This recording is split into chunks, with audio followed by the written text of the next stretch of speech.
मुझे इस बात का एक दुख है कि जो रॉ वर्ड यूज़ करूँ, आई एम सॉरी, क्योंकि जो सामने की पीढ़ी है उनको समझना जरूरी है। मतलब जो ओरिजिनल फॉर्मेट में फोक फॉर्म्स है, बहुत सारे फोक फॉर्म्स है, उनको ओरिजिनल रूप में ही आर्काइव करना बहुत ज़रूरी है। कि नहीं तो मैं अगर ओनली फ्यूजन म्यूजिक से वो गाऊँ, कोक स्टूडियो में जो गा रही हूँ, अगर मैं उसी फॉर्म को सामने रखूँ और ओरिजिनल फॉर्म को रखूँ ही नहीं, ओरिजिनल मीन्स की गायकी मेरा वही है, लाइक जो म्यूजिकल बॉडी है, जैसे बिरहा में जो म्यूजिकल बॉडी है कोक स्टूडियो में, that is a little African kind of, so African plantation music के साथ फ्यूज किया गया। बट मेरा पॉइंट ये भी है, वो आए फोक के बारे में कुछ पता ही नहीं है, उनसे कनेक्ट होने के लिए आए, बट जो उत्तर प्रदेश बिहार के जो नेटिव लोग हैं, उन वहाँ के बच्चों को वो बिरहा के बारे में जानना जरूरी है, तो आर्काइव करना बहुत ज़रूरी है पहली बात। तो उसी खोज में मैं हूँ, अभी भी मैं उसी में बहुत काम कर रही हूँ। और the legacy of Bhikhari Thakur और एक मेरा प्रोजेक्ट रहा इसमें, जो Bhikhari Thakur is compare to Shakespeare of Bhojpuri literature, he is compared like that, and so ये सब काम मैं कर रही हूँ। और जहाँ तक फेमस होने की बात है, जो आपने बोला, फेमस करने के लिए ही शायद उसको थोड़ा सा in a way, corrupt is not a right word, but फिर भी एक तरह से मैं सोच सकती हूँ कि करप्ट थोड़ा सा करके, थोड़ा सा कंप्रोमाइज़ करके फ्यूज़न करने की कोशिश करता कि लोगों तक पहुँचे। बट मुझे थोड़ा सा ये दुख होता है, जहाँ से हमारे बॉलीवुड का प्रभाव इतना ज़्यादा है हमारा, खासकर मुंबई में, इंडिया में। मुंबई में अगर बात करूँ, यहाँ पे अगर कोई भी म्यूज़िकल अवार्ड्स जो होता है, जो म्यूज़िकल अवार्ड्स, जहाँ पे फिल्मी म्यूज़िक की बात नहीं कर रही हूँ, वहाँ पे भी जो जूरी मेंबर्स होते हैं, respected jury members, I think मुझे ऐसा महसूस हुआ the legacy of Bhikhari Thakur या एंथोलॉजी ऑफ बिरहा या और भी किसी आर्टिस्ट का जो रॉ फॉर्मेट में होगा, ओरिजिनल फॉर्मेट में फोक होगा, शायद उसको बहुत अप्रिशिएशन नहीं मिलता है। आई डोंट नो, या फिर जो मेंबर्स है उनको भी उसकी सिंप्लिसिटी को अप्रिशिएट करना, शायद वो खो गया होगा। ये वही मैं बोल रही हूँ। तो उसका इस्तेमाल तो हो जाता है, लेकिन एप्रिशिएशन नहीं होता। नहीं, इस्तेमाल भी होता है, अप्रिशिएट होता है, लेकिन वो वही जो इन अ वे बॉलीवुड में जो फोक को यूज़ किया, बहुत अच्छी बात है वो, उसको मैं क्रिटिसाइज नहीं कर रही हूँ। वो भी एक तरह का फ्यूजन ही हो गया, वो भी एक तरह का अलग तरह का फिल्मी फ्यूजन हो गया, और वो लोगों ने उसको लिया, वो अच्छी बात है। स्टार्स होते हैं, बड़े बड़े स्टार्स होते हैं स्क्रीन में, तो वो चला गया। मैं क्या बात कर रही हूँ, जो फेस्टिवल्स होता है, जो अवार्ड फंक्शन होता है बहुत सारे, जहाँ पे फोक का भी कैटेगरी होता है, डिवोशनल म्यूजिक का भी कैटेगरी होता है, लेकिन वहाँ भी आपको अगर अवार्ड मिलेगा तो जो फोक फ्यूजन है, उसी प्रोडक्ट को हमेशा, आप ध्यान दीजिएगा मेरी बात को, उसी को हमेशा ये अवार्ड मिलता है। जो ओरिजिनल रॉ फोक अगर कोई अप्लाई करेंगे, उसको बहुत अप्रिशिएशन नहीं। ये दुख की बात है। ये मतलब इसमें सोचा जाए, अगर कोई जो कंसर्न व्यक्ति है अगर सुन रहे होंगे कि जो आर्काइव करने के पर्पज से जो रॉ फोक कर रहे हैं, उसको भी अप्रिशिएशन मिलना बहुत ज़रूरी है, ताकि पीछे और भी लाइन लगे कि इस तरह के प्रोजेक्ट करूँ, आर्टिस्ट और आए कि नहीं, हमको भी रॉ मतलब ओरिजिनल आर्काइव करने के हिसाब से हमको भी प्रोजेक्ट करना है। सो वो मेरा एक पर्सनल आपकी ये ख्वाहिश है कि अवार्ड फंक्शन हो या कहीं भी जो फोक संगीत है उसको कंपटीशन में रखा जाए, एक उसका एक रखा जाता है, तक ही ना रखा जाए, रखा जाता है, लेकिन उसमें भी जैसे अगर 5 सॉन्ग गया, मान लीजिए मेरा एक एंथोलॉजी ऑफ बिरहा से पूरा एंथोलॉजी ऑफ बिरहा का जो बिरहा है कोक स्टूडियो में एक अलग रूप में गया, और तो जैसे बिरहा कोक स्टूडियो में जो अफ्रीकन और अलग तरह से फ्यूज होके जो स्टाइल में आया वो बिरहा, और मैं अगर जैसे अभी गाई थी राम भैले जोगिया लखन जो गाई थी, वो ओरिजिनल फॉर्मेट में है, जिसमें कोई म्यूजिक ही नहीं होता है। अगर दोनों ही उस अवार्ड कैटेगरी में जाए, तो मेरा ये मैंने ये देखा है कि अवार्ड फ्यूजन वाले को मिलेगा, क्योंकि वो शायद सुनने में अच्छा लग रहा होगा। अवार्ड इसके लिए नहीं मिलेगा कि ये रॉ फॉर्मेट में इसको भी दिया जाए, इसको भी एनकरेज किया जाए, नहीं मिलेगा। सो मैं चाहती हूँ कि मुझे गलत साबित करें, मैं जो बोल रही हूँ इसको गलत साबित किया जाए, और मैं बहुत खुश होंगी जिस दिन मैं गलत साबित हो जाऊंगी। ये दरूद सलाम बोलते हैं, सलाम है इनफैक्ट इस्लाम धर्म को इस धरती पे जो लाए हुजूर सल्लल्लाहु अलैहि वसल्लम और हज़रत मोहम्मद नबी जी, उन्होंने खूबसूरत सा एक पैगाम लेके इस धरती पे इस धर्म को स्थापना उन्होंने किया, और ये सलाम उनके लिए है, ये एक तरह से रिस्पेक्ट है उनके लिए प्रेयर है। और कोशिश एक किया है, मैं कभी पहले गाई नहीं, और रमज़ान का महीना चल भी रहा है और ईद है, ईद का माहौल है, तो सबको आपके चैनल के थ्रू मैं सबको ईद मुबारक देती हूँ, और मैं चाहती हूँ कि सलाम को सुना जाए, देखा जाए, और एक तरह से आज की जो समय है एक्चुअली डिवोशनल म्यूज़िक और स्पिरिचुअल म्यूज़िक की बहुत इम्पोर्टेंस है मेरे हिसाब से।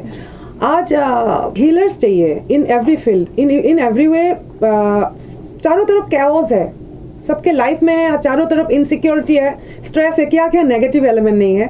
और इसमें अगर थ्रू म्यूजिक, थ्रू आर्ट, कोई आर्टिस्ट अगर उसको थोड़ा देर के लिए किसी का पेन रिलीफ कर पाऊँ, सो मेरे म्यूजिक, मैं मानूंगी कि मेरा म्यूजिक सफल रहा, इस धरती में आने का मौका मेरा सफल रहेगा। सो थ्रू म्यूजिक मैं ये करना चाहूँगी, spreading love through music. So ये है सलाम।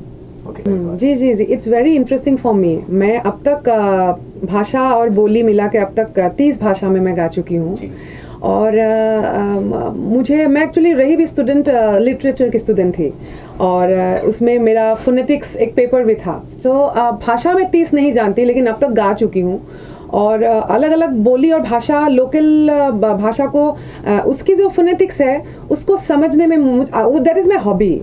और उसके थ्रू एक गीत के थ्रू एक अलग अलग सिविलाइजेशन रहा इस दुनिया में। पता नहीं कब से ये दुनिया शुरू हुआ है, अलग अलग वर्ल्ड के अलग अलग जगह पे अलग अलग लोग आए, उनके बिलीफ सिस्टम अलग है।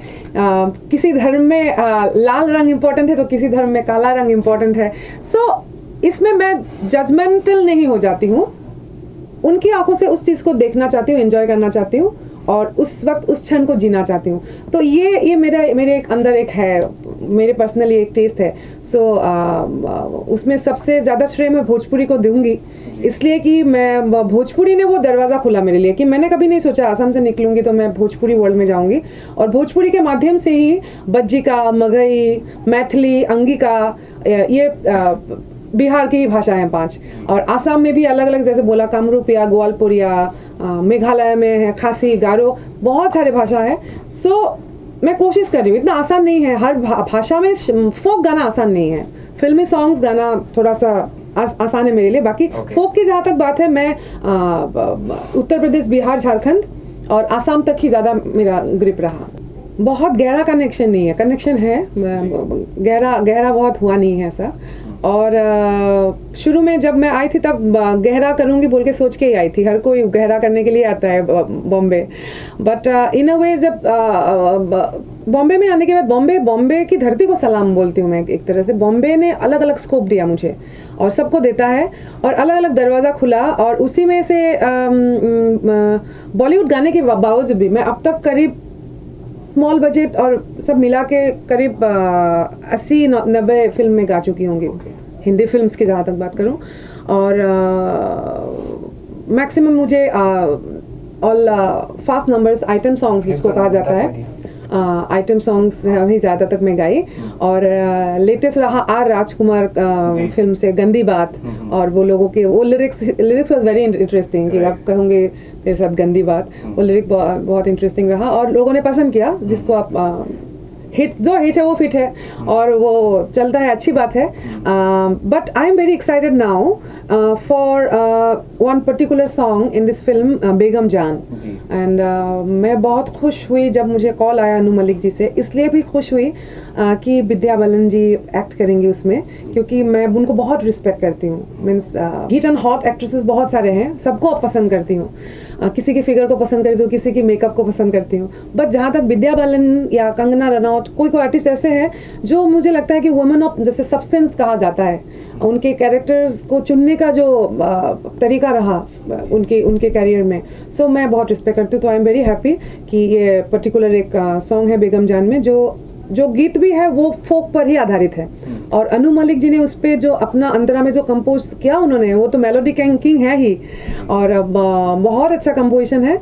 एंड जो सिचुएशन भी है कि एक माँ गा रही है, एक माँ अपनी बेटी को मजबूरन किसी को बेच रही है, और उसकी जो सिचुएशन है, उसकी मानसिक स्थिति कैसा होगा उस माँ की, इस टाइप का एक सिचुएशन है। सो बहुत चैलेंजिंग रहा, एंड बहुत एक्साइटेड हूँ। सो इस तरह के अगर काम मिले इस तरह के काम नहीं भी मिले, जो गंदी बात है आइटम सॉन्ग से, वो उसके लिए भी I am open and but ऐसा भी अगर मिले जिसमें मन भी खुश हो जाए। सो मैं म्यूज़िक बहुत कम सुनती हूँ, मैं म्यूज़िक में बहुत नहीं रहती हूँ क्योंकि 24 आवर्स म्यूज़िक में ही रहती हूँ ना मैं।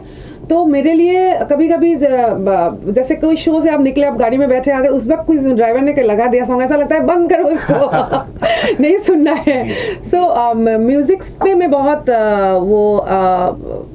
स्ट्रेस फ्री होने का मौका नहीं ढूंढती हूँ मैं। बट यस जैसे अभी मैं फ़िलहाल मेकअप यूट्यूब में मेकअप ट्यूटोरियल देख रही हूँ, मेकअप की सबको पसंद है, कोई भी लेडीज़ को, आप 60 इयर्स उम्र की एक लेडी को भी वो पसंद आएगा। सो बहलाने की जो आपने वर्ड यूज़ किया, बहलाने की बात, हाँ आज तो बहलाने की ज़रूरत है। आपको खुश होने के लिए भी बहाना ढूंढना पड़ता है आज के समय में। आप हरदम क्या मन से खुश होते हैं क्या?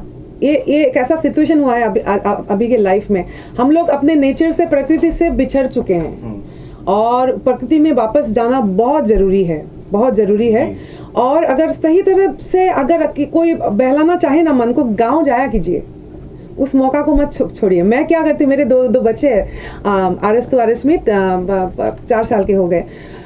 मैं चाहती हूँ जैसे मैं पली बढ़ी, हम लोग खाली पैर मिट्टी में खेले, और मैं चाहती हूँ बच्चों में वो चीज़ है। आज के मेट्रोस के बच्चे वो सब मिस करते हैं मेरे हिसाब से। तो मैं चाहती हूँ कि आप लोग को मौका मिले, जब आप लोग रिजॉर्ट में जाते हैं, सब जाते हैं, वो ठीक है, ऐसा भी एक समय रखना चाहिए साल में कि कोई भी एक गाँव चुने आप, कोई भी इंडिया की कोई भी गांव में पहुंचे, उस गांव में जाके वो जो फील्ड है, वो जो खेती बाड़ी होता है, वो सब चीज़ों को उनको दिखाइए। एडुकेटिव भी है, प्रकृति के साथ जुड़ाव भी है, और बहुत कुछ है जो मैं नहीं बोल सकती उसमें। सो आई थिंक मैं गांव में जाना पसंद करती हूँ। और बॉम्बे में जो रिक्शा वाले होते हैं, ऑटो रिक्शा चलाते हैं, उनके साथ बात करना पसंद करूँगी, उनकी लाइफ में क्या हो रहा है, उनकी क्या साइकोलॉजी है। सो ये सब बातें मुझे, ये जो ऑब्जर्व करते रहते हैं, मुझे ये सब बहुत मैंने बोला ही पहले कि जहाँ तक अपने संस्कृति, अपनी भाषा और को समझने की, जो मैंने बोला था कि स्कूल में अगर ऑप्शन है कि हिंदी चुनना है, हिंदी भाषा चुनना है, फ्रेंच भाषा चुनना है, तो नॉर्मली हमारे अभिभावक जो है, पेरेंट्स जो है, हम क्या चाहेंगे कि ग्लैमरस वही लगेगा कि फ्रेंड्स को दिया जाए, वो लैंग्वेज जानना ज़रूरी है, वो इम्पॉर्टेंट है। बट अपने हिंदी को ही भूल के अपने भाषा को ही नहीं जानने से और दूसरा की भाषा अगर मैं जानने जाऊँ, आई थिंक वो थोड़ी सी मेरे लिए फ़नी सिचुएशन है, एक्चुअली आयरनी है। और अपने जैसे ऐसा नहीं है कि आप इंग्लिश में बात कर रहे हो तो आप ज़्यादा ज्ञानी हो, ये गलत फहमी है। English is a global language, और उसमें बात करना आपको आ रहा है तो अच्छा हुआ, दुनिया भर में आपको कम्युनिकेशन आसान होगा। बट इसका मतलब ये नहीं कि जो इंग्लिश में बात कर रहे हैं ही इज़ मोर वाइज, ज़्यादा ज्ञान प्राप्त हुआ है उनको, ऐसा कुछ नहीं है। सो अलग अलग भाषा की कोर को, फिलोसफी को स्टडी करें, और मेरी तरफ से एडवाइस कुछ नहीं, जो आपको मन है वही कीजिए। बस उसी में भारतीयता जो है, अगर आप भारतीय है तो भारतीयता को रखने की कोशिश करके दुनिया के सामने प्राउड फील करके आगे जाएं। Thank you so much for talking to us, and Thank wish you you. all the